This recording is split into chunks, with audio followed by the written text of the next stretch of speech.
Welcome to your Cyber Tips Explainer, where we make everyday people understand the cyber world around us. You know, we really do live in an age of miracles. I mean, think about it. Technology that used to just be in our hands, on our desks, now it actually lives inside our bodies. We're talking about these tiny, brilliant devices that can literally restart a heart or manage our insulin or even calm the storms inside a troubled mind. They are just these absolute masterpieces of engineering, and they give us more time, better lives, things our grandparents could only have dreamed of.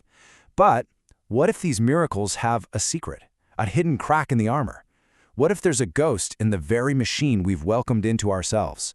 Well, that's the incredible story we're getting into today.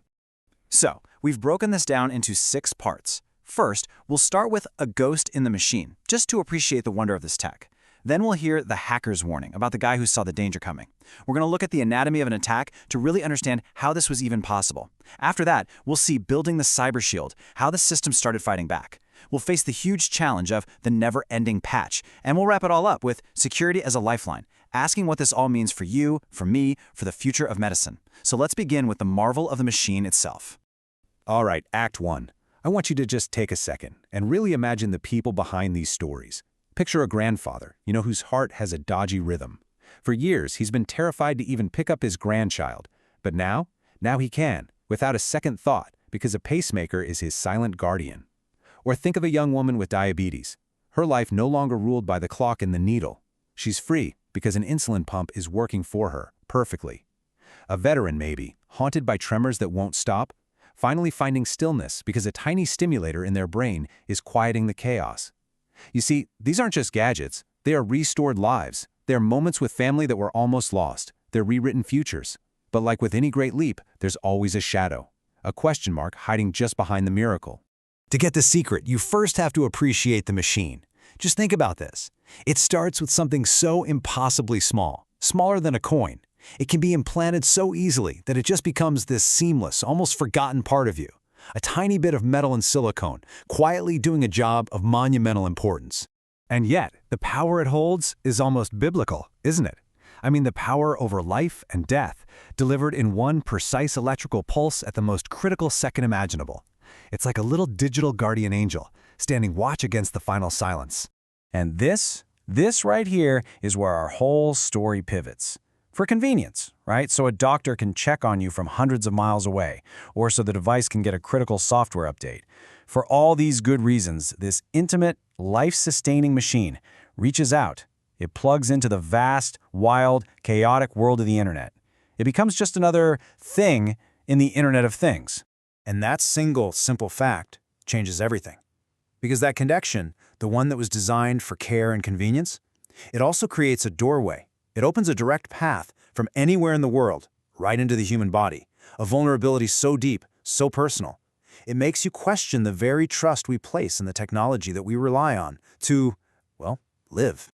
So that brings us to Act 2. For a long time, this was all just talk. A theoretical problem discussed in university labs, a footnote in some dense medical journal. But then, one man decided it was time to pull the fire alarm. He was going to make the world listen. And he wasn't some movie villain. In a way, he was more like a prophet, warning us about a new kind of danger. He was a hacker. And the warning shot he fired would echo from the flashy stages of Las Vegas all the way to the formal hearing rooms of the FDA. These are the words of the man himself, Barnaby Jack. He's become a legend in the security world.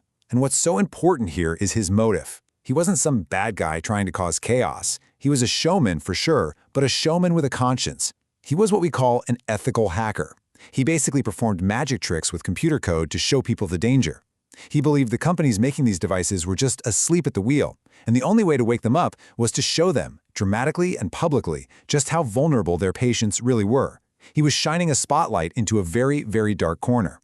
And this timeline just shows you how fast things escalated from theory to cold, hard reality. It all starts quietly in 2008. Some academics write a paper. They prove you could hack a pacemaker. It's interesting, but the world kind of shrugs. But then, 2012, Barnaby Jack walks onto the stage at Black Hat. That's like the Super Bowl for hackers. And from 300 feet away, he scans the room, finds a random insulin pump, takes complete control, and tells it to dump all 300 units of its insulin. A dose that could easily be lethal. Suddenly, the abstract theory was terrifyingly real. A year later, he was planning an even bigger bombshell, a hack that could tell a pacemaker to deliver a massive 830-volt shock, to literally stop a heart on command. Tragically, Barnaby Jack passed away just days before he could give that presentation, but the fire was already lit. And that fire burned all the way to 2017, when the FDA, for the very first time, recalled a medical device, a pacemaker, not because it was broken, but because its software was hackable. Barnaby's warning had finally been heard, loud and clear. Okay, Act 3. So the big question is, how? How did we get here? How could these devices, designed with so much care and for such a noble reason, be so wide open to attack? The answer, well, it isn't simple. It's not a story of bad guys or lazy engineers. It's a much more human story, really. It's a story about tough choices, about engineering trade-offs made decades ago, and a complete failure to imagine a world where these little lifesavers would need to defend themselves from an invisible enemy. And it all comes down to this really powerful idea from a security expert named Kevin Fu. He calls it technical debt. Think of it like this. For decades, when you were engineering an implant, you had two main goals. Number one, make the battery last as long as humanly possible, like 10 years or more, because changing it means another surgery. And number two, make the device as tiny as you can. Well, things like strong encryption, real security, they take processing power, and processing power drains the battery. So a choice was made, a trade-off. They prioritized battery life and size over security. They were basically borrowing against a future threat they just couldn't see coming. They racked up a huge debt year after year. And Barnaby Jack? He was the guy who showed up to collect. But just when you thought it couldn't get scarier, it did. As medical tech got even more ambitious, moving from the simple rhythm of a heart to the infinite complexity of the human brain, a new and frankly terrifying idea emerged. And it got a name straight out of a sci-fi horror movie: brainjacking. We're not just talking about shutting a device off anymore. This is about the potential to actually manipulate the core of who a person is, their movements, their emotions, even their thoughts and impulses. And these attacks fall into two chilling categories. On one side, you have blind attacks. This is where a hacker doesn't need to know anything about you personally. They could just send out a signal in a crowded place, like an airport, and command every implant of a certain model to just stop working. Or something even sneakier. They could repeatedly ping the device's radio, tricking it into waking up over and over, draining its battery life, and forcing a patient into an early, risky replacement surgery. But then you have the targeted attacks, and these are far more sinister. If an attacker knows who you are, they could potentially impair your ability to walk or talk. They could literally dial up or down your emotions, inducing depression or mania. They could create chronic, debilitating pain out of thin air, or even hijack the brain's reward system to subtly control your behavior. It is the stuff of nightmares. And let's be absolutely clear, these are not just theories. Look at these real-world, life-or-death scenarios. For a pacemaker, an attacker could trick it into sensing electrical noise that isn't there. The pacemaker thinks the heart is beating fine on its own, so it stops pacing. And for someone who depends on it, their heart stops. For an ICD, that's the device that shocks a heart back into rhythm, they could trigger a shock for no reason. It's agonizingly painful and could actually send the heart into a deadly spiral. The insulin pump? We know that story. Dump the reservoir and the patient falls into a fatal coma. And for a neurostimulator in the brain, they could crank up the frequency and cause permanent tissue damage, actual brain damage. This is the real cost of that technical debt. All right, Act 4. But here's the thing about stories of great danger. They often give rise to great heroes. And in this story, the hero wasn't just one person. It was the entire system waking up. After the shock of Barnaby Jack's work, the system started to fight back. Regulators, manufacturers, security researchers, all these groups that were often at odds with each other, they started talking. They realized they weren't just protecting devices, they were protecting people. And it was time to build a shield against this invisible enemy. And this, right here, is the key.